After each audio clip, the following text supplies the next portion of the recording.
about 4 guys at one time. 4 guys? And they did it for like hour and a half. And how did that happen? I was calling myself going to trade some drugs, some marijuana for crack. And when I went to go trade, these guys snatched me up and they pulled me into the projects of Thomasville. I smelled something different in the apartment.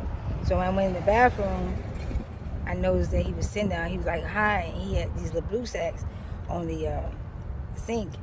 And he was asking me to go ahead and do it. He said it would make us have sex more and all this kind of stuff like that. So I did it really out of love. I did it because he loved me. Because I love him, and I just do what he say. So I tried it, and when I tried it, I mean, you say you was a choir director at one point. I was a licensed evangelist,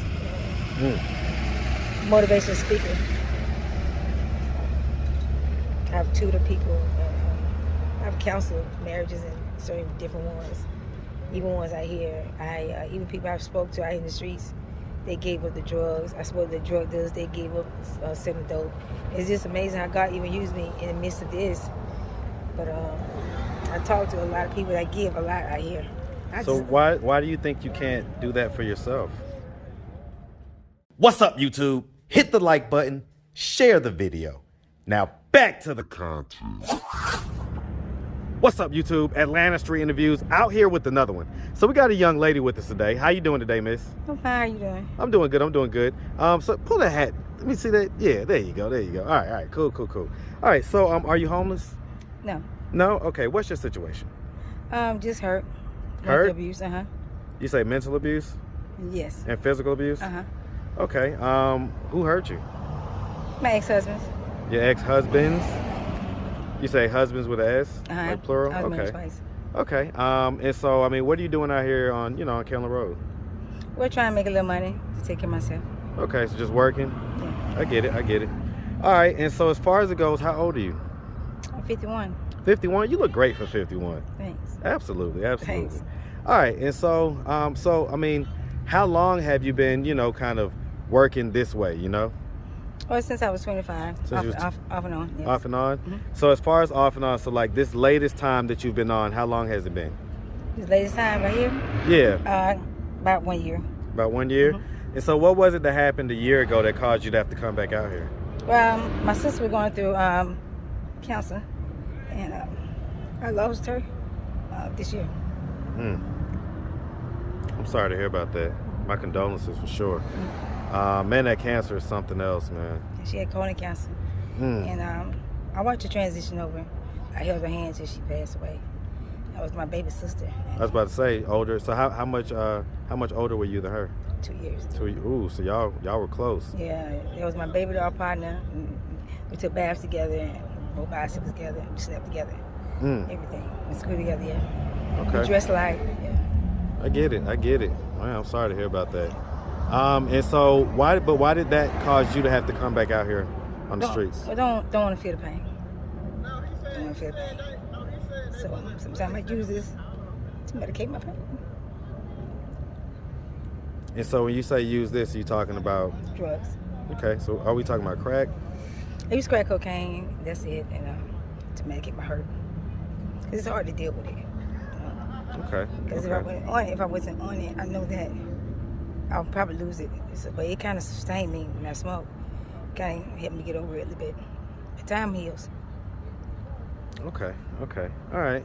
And so, do you have any kids? I have 3 adults and a teenager. Okay. The 3 adults, how old are they? 35, 34, and 33. Okay. Are those all same guys or different guys? Different dads? Oh, no, the same ones. Same dad? Okay. And you say you have a teenager? How old is a teenager? She'd be 16. 16? And so is that the same dad or that's a different dad? That's a different dad. Different dad? Okay. All right, yeah, because you said you had husbands, so were you like legally married or just kind of long-term relationships? No, I was legally married. I got married at 15 and turned around and got married again at 18. At 15? Okay. All right, so we're going to talk about that in a second. All right, so let's start from the beginning. So where are you from? From Atlanta, Georgia. You say from where? Atlanta, Georgia. Hey, man. ATLANTAGA, that's where I stay, you hear me? All day long, man. Shout out Atlanta, man, all day. Yes, sir. All right, man. And so what side of town you grew up on? Thomasville area. Thomasville, south, southeast, all day, man. Shout out that south side, that zone 3, man. All that, yes, sir. All right, so growing up on the south side, did you have both mom and dad in the household? Yes, my mother and father my dad was a pastor and a high school teacher, master barber and sergeant. And my father took care of wife and 6 kids. They was together for 53 years until he passed 2006. Okay. In 2013, sorry. Okay, so he was a hard-working man, and they were married and everything, huh? Yes, How many siblings do you have? It was 6 of us. 6 of y'all? And 3 unpassed. Okay. And so where are you in the birth order? I'm the 5th. You're the 5th, okay. And so your baby sister was the baby. Okay, all right. And so, I mean, growing up, would you say that you had like a fairly normal childhood? Yeah. Okay, good childhood? Yeah, sometimes my father was very strict at times, and but he taught us a lot. He taught us how to work, be independent. So let me ask about that, because I mean, it sounds like you got married at 15, so it sounds like, is that when you got pregnant? Yes. Okay. Did you get married because you were forced to get married, or how did that come about? Well, I really got married to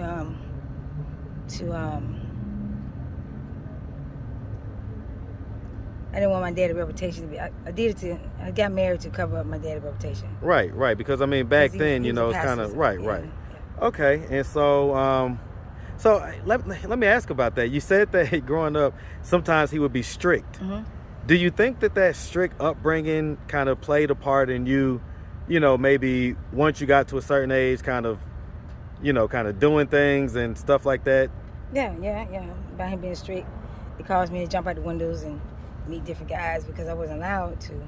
Do you think if he would have eased you into it, that it wouldn't have necessarily gone that route? Right, it would have. Yeah. No, I didn't know anything about young guys. I wish that maybe they would sit down and talk to us about young men, who to choose, who not to choose, what to look for, and stuff like that. But I had the experience for myself. I'm telling you, man. I just took my middle school age daughter to a little, a young guy's birthday party. Mm-hmm. And I stayed the whole time, mm-hmm. but I want to ease her into things. I don't want her to feel like I'm, being too strict and, to where then she turns 18 and she just goes wild, know? Right. So, I mean, let's talk about that. Like, you had both parents, he was a hardworking guy and everything. What was the age that you lost your virginity at? Because you had the baby at 15. When did you lose? 13? Mm-hmm. Okay, so. I got pregnant at 14. Okay, at 14 and had the baby at 15. Before I got married. Before I had the baby, I got married to, kind of protect my dad's reputation. Right. So then what was happening was that you was cheating on your first husband with this guy? No, I don't believe in cheating. I was when I got pregnant by this young guy, that's when I got back with my guy who had brought me in. Okay. And so I told him I was pregnant by such and such. Right. And there was no feelings between us. I still had feelings for this guy. So So we got married, although he knew it was someone else's child. Okay. And so how was that marriage? Terrible. What was so terrible about it? Well, he didn't want to work, and he became abusive. He had a child on me, so I was done. Okay, so how long did the first marriage last? 6 months. Oh, wow. Okay, mm-hmm. Okay. And so then after that, you got with the guy that you have the kids with. Right. But you got with him a few years later, basically, is when y'all actually married. Right. Okay. I got it. And so how was that marriage? Terrible. It was terrible too? Yeah. Why was that marriage terrible? Well, he was abusive. Didn't want to work. Didn't want to support the children. Always drinking a lot. He was always going from this house to that house to go stay with the children. He was never stable. Right. My mother and father would tell me if I stopped hanging with him because he was doing drugs. But I didn't believe that. You know what I'm saying? And my dad would tell me, he said, "You keep hanging around that boy, you're going to be doing drugs too." And I didn't see what he saw, but I wish I would have listened. So, I mean, is that like the first time that you did that? Yes. Was with him? Yeah. He had brought her to the house. We had finally got an apartment. And we're talking about the heart, right? Yeah. We got an apartment, and I came back from church. I walked into the house, and I smelled something different in the apartment. So when I went in the bathroom, I noticed that he was sitting down. He was like high, and he had these little blue sacks on the sink. and he was asking me to go ahead and do it. He said it would make us have sex more and all this kind of stuff like that. So I did it really out of love. I did it because he loved me, because I love him. I just do what he say. So I tried it, and when I tried it, my life went downhill. But yeah, it made me get all hyped up, whatever. But he never told me about the horrors of this addiction. I never knew that you lose your mind. I never knew you go homeless. I never knew that you end up in the streets. I never knew you get. I never knew you eat off the ground. You walk in the rain, the snow, it didn't matter. So I mean, you've eaten off the ground? No, I didn't eat off the ground. No, I didn't eat off the ground. So I mean, I have used the water from the rain to wash myself off. As far as the R word, what you just said, has that happened to you before? Yes, 23 times. 23 times? Mm-hmm. You've counted. Yeah. When was the first time? How old were you? I was 25. Was it while you was working? Yeah. And so, I mean, that's a lot of times. I mean, what are the circumstances? How does that happen? Like, when you get in the car with someone that you don't know and you don't expect, and they would talk real nice to you, whatever, and before you get in an area that's no one's around, they'll put out a gun on you or put out a knife on you, and they make you out of the car, do what you gotta do, and they'll leave you there. Or they'll walk you to the woods, or they'll walk you to an abandoned building, make you lay down, and stuff like that. So I went through that 23 times. But the first, about 4 guys at one time. 4 guys? And they did for like hour and a half. And how did that happen? well, I was calling myself going to trade some drugs, some marijuana for private. And when I went to go trade, these guys snatched me up and they pulled me into the projects of Thomasville. And when they pulled me in there,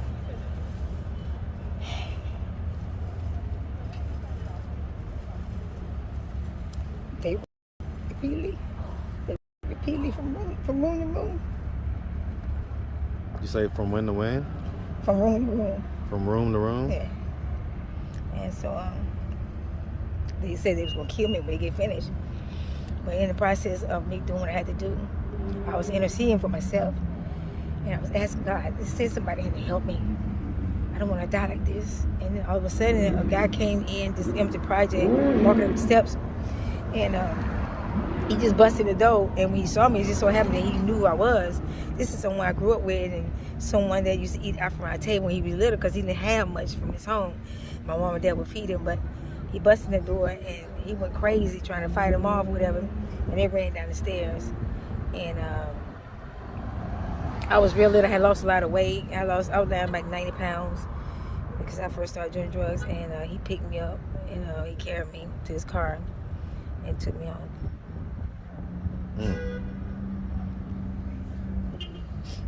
Are your parents still living? My father passed 2013. My mother, she's still living. Yes. Still living? So, I mean, how does she feel about your life and how it's gone? Well, they was hurt in the beginning. Me doing it, I'm sure, because when I go out, I never call home. I never let them see me because I was embarrassed, because I was working for Internal Revenue as an OPEX operator, and I went from there, from a suit to a bathing suit, particularly. I went nothing, and then I began to live in the woods. So I was ashamed of myself. So yeah, she was worried. They used to have a picture of me from pole to pole, asking had they seen me. And when I see it, I call and let them know that I'm okay. Or they're coming 4 cars deep, riding around looking for me, and would get out once they found me. Everybody be hugging me and trying to get me to come home. But I was too ashamed. Once I have done it, once you have been here, and then you here, and your peeps around you see you, the ones that you want them to be proud of you, it kind of embarrasses feeling. So, I mean, have you ever tried to stop? Yes, every time. I know that's not quite how addiction works, but I'm just asking, like, what have those times been like? Like, what paint me the picture of what that looked like. Well, when I go to jail or whatever, and I'll be saying to myself, I'm gonna try this thing over. And they put me in a rehab. Once I go to a rehab,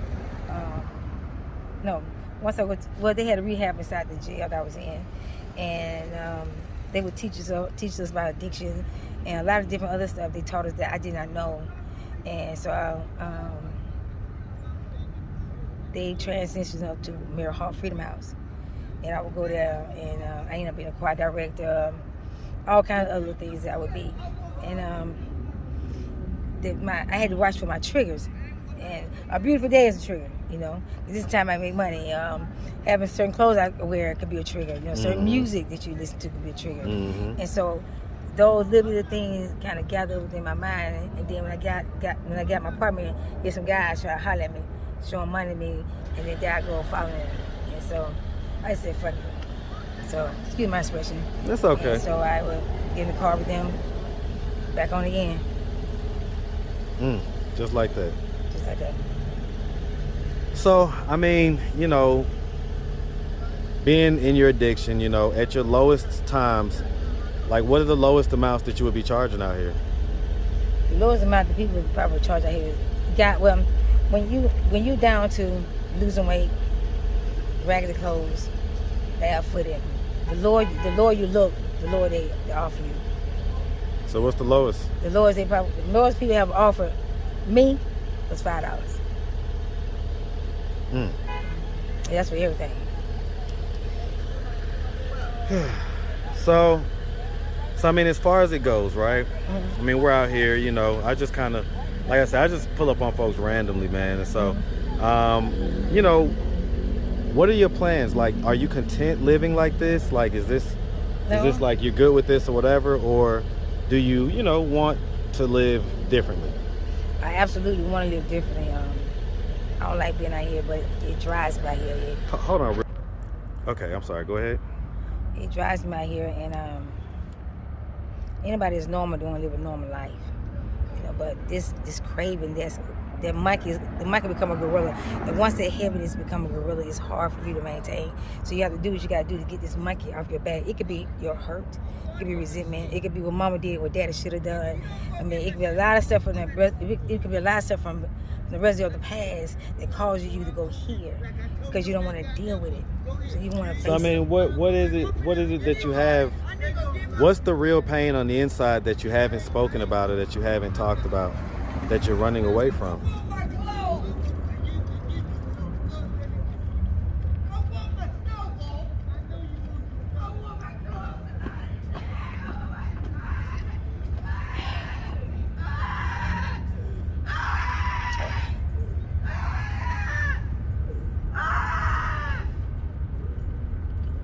All right, go ahead. Well, I always wanted my dad to be proud.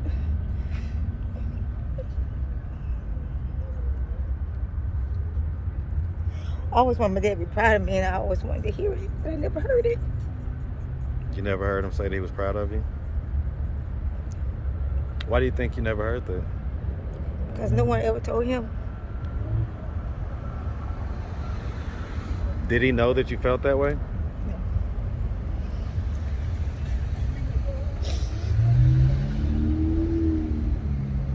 Okay.